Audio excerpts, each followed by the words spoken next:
for dynamic warm-up number 1, we're gonna start off with a standard plank. All right, so for a plank, when you're on the floor, you're gonna want your elbows stacked underneath your shoulders, and then you're gonna wanna depress your chest in and bring your shoulder blades back. All right, once you're in that position, you wanna make sure that you give yourself a nice little pelvic tilt, squeeze those glutes so that way we get full body tension.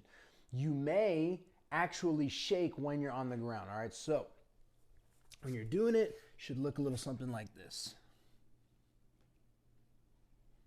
All right, and from there, we're gonna hold that for about 45 seconds.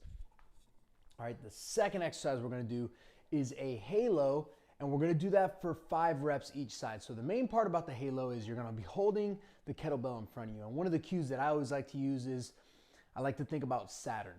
All right, so your head is the planet, and the kettlebell rotating around it is the ring. All right, so you wanna take your kettlebell, bring it over to the left, all the way around and back to center, and then bring it around the other side. All right, so should look a little something like this. Boom, boom. All right, so you want to do 5 each side, so 10 total. Feel free to use a little bit lighter weight. The whole objective of that is to make sure that you're able to really reach behind you and get a nice little stretch. All right, the next exercise we're gonna do is an isometric glute bridge, but we're gonna do it on our heels and our toes. All right, so we're gonna be in our glute bridge position. You're gonna go up and you're gonna push through your heels. Make sure that you're tucking your tailbone. All right, driving through those heels. You're gonna hold that for about 20 seconds. Once you finish 20 seconds, you're gonna rock it to your toes. You're gonna hold that for about 20 seconds. All right. Ooh. Next exercise is gonna be a prying goblet squat. So you're gonna grab your kettlebell.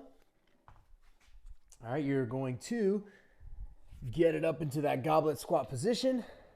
You're gonna squat it down, and at the bottom, you're gonna press those elbows into your knees, get a nice little stretch, and then I want you to actively use your knees and push in against your elbows, and then stand it up. All right, so it'll look something like this. Squat it down, push those knees out, grab those knees and push them back in to work your adductors, and then stand it up. All right. Do that for about 5 reps. And then the last one is what I like to call the lunge matrix. All right. So what we're going to do is we're going to do a standard forward lunge, reverse lunge, and then lateral lunge. And then you're going to do it to the other side. So doing all 6 lunges is 1, and we're gonna do 5. All right, once you get a little bit more advanced, you can start throwing in a couple like rotations in there, or rather extensions. So when you're doing a forward lunge, you can really reach up and back. All right, when you go to the reverse, you can put your arm in, get a nice little thoracic rotation. And then when you go out to the side, you can reach over, you know, whatever it is that you want to do that gets you feeling a little bit more loose. When you get a little bit more advanced and you have more stability, feel free to do that. All right, so that's dynamic warm-up number 1. You're going to be doing that for 2 rounds. So go through the entirety of that twice.